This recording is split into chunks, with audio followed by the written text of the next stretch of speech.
Selain kelemahan diri, kegagalan, dan kehilangan yang sulit kita terima sebagai manusia biasa, ada satu lagi yang juga sulit untuk kita terima. Apalagi untuk tetap kita bisa bertekad pada masa-masa itu, yaitu ketika gelap yang terpekat itu menimpa hidup kita. Dan setiap orang bisa mengalami masa-masa tergelap di dalam hidupnya. Masa tergelap di mana dia sedang hancur-hancuran, tidak tahu harus berbuat apa. Masa gelap terpekat di mana tampaknya masa depan begitu suram. Atau gelap terpekat ketika dia justru terpuruk habis-habisan, jatuh di dalam kesalahannya sendiri yang begitu fatal dan bahkan membuat dia sulit untuk bisa bergerak maju lagi atau bangkit kembali. Masa gelap terpekat diri yang kita hadapi adalah masa yang sebenarnya ujian terberat di dalam hidup kita sebagai orang percaya. Dan sesungguhnya dalam masa di mana gelap terpekat melanda, kita diminta untuk belajar menerima dan memahaminya. Mengakui terlebih dahulu bahwa kita memang ada di masa gelap, masa yang paling pekat di dalam kehidupan atau diri kita. Dan satu lagi adalah ketika masa gelap dan terpekat itulah seseorang akan makin merasa bahwa dia sendiri. Tidak ada orang yang berpikir bahwa di gelap terpekat dalam hidupnya itu ada orang yang mau dekat dengannya, apalagi Tuhan yang dia percayai. Tentu saja ini berangkat dari sebuah pandangan atau pengakuan bahwa Tuhan yang kita percaya adalah Maha Terang dan Dia bukan hidup dalam kegelapan atau Dia adalah penguasa kegelapan. Tetapi Dia adalah sosok yang Maha Terang, ada di tempat yang terang benderang, tetapi di tempat yang gelap gulita Dia tidak ada. Pandangan ini sebenarnya bukan salah, tetapi pandangan tentang Tuhan yang hanya ada di terang benderang itu adalah pandangan yang sesungguhnya sempit. Memang benar Tuhan kita adalah Maha Terang, tetapi karena Dia Maha Terang justru Dia mampu menguasai dan mengatasi kegelapan yang paling pekat yang dihadapi oleh manusia.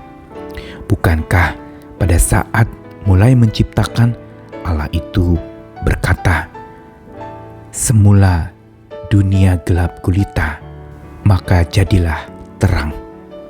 Dan disitulah kita lihat ketika gelap gulita, Tuhan menguasai untuk adanya terang.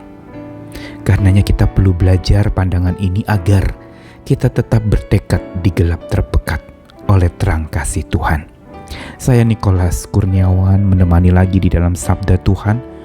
Kali ini dari dua bagian ayat di dalam Perjanjian Lama. Pertama dari Keluaran pasal 20 ayat 21 dari versi Alkitab yang terbuka. Jadi bangsa itu pun berdiri jauh-jauh dan Musa menghampiri kegelapan yang pekat, tempat Allah hadir. Lalu satu lagi dari Mazmur 139 ayat 11-12 juga dari versi Alkitab yang sama, yaitu Alkitab yang terbuka. Seandainya aku berkata, pasti kegelapan akan melingkupi aku dan terang di sekelilingku akan menjadi malam, bahkan kegelapan tidak gelap bagimu dan malam adalah terang seperti siang, karena kegelapan sama dengan terang bagimu. Keluaran pasal 20 ayat 21 adalah sebuah kisah di mana Musa, nabi yang baru saja menerima hukum dari Tuhan untuk disampaikan kepada bangsa pilihan Tuhan, Israel. Dan pada saat itu, setelah Musa turun dari gunung di mana dia berjumpa dengan Tuhan dan membawa 2 loh batu sebagai pesan dari Tuhan untuk bangsa pilihannya, saat itu terjadilah sebuah peristiwa fenomena alam di mana ada guntur, ada bunyi yang begitu keras, dan orang-orang waktu itu menjadi berdiri jauh-jauh dan ketakutan. Mereka berkata bahwa, "Oke, Musa, engkau boleh berbicara dengan Tuhan, tetapi jangan Tuhan dekat-dekat dengan kami." Pandangan yang ada pada waktu itu adalah bahwa kalau orang berjumpa dengan Tuhan maka dia akan mati. Pandangan mereka adalah pandangan yang sempit tentang Tuhan, yang buat mereka di masa-masa yang penuh bencana maka Tuhan itu tidak ada. Tetapi justru pada saat itu, ketika bangsa itu berdiri jauh-jauh, malah kita lihat bagaimana Musa menghampiri kegelapan yang pekat, dan kitab suci mengatakan itulah tempat Allah hadir.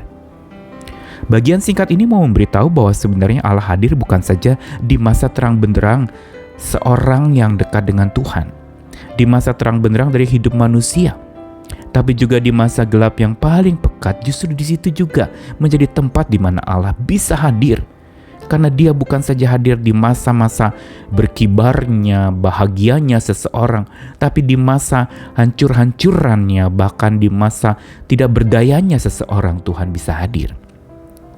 Dan ini menegaskan lagi kepada kita bahwa sebenarnya Allah kita bukan Allah yang bisa dikotak-kotakan. Pada saat keadaan baik, Allah itu baik dan Allah itu ada. Pada saat keadaan buruk, Allah itu tidak baik dan tidak ada. Padahal sebenarnya kitab suci mengatakan, bahkan di dalam Mazmur 139 tadi dikatakan bahwa kalau Tuhan itu ada, pasti kegelapan yang melingkupi pemazmur itu, dan saat itulah terang di sekelilingnya akan menjadi malam. Bahkan kegelapan tidak gelap bagi Tuhan.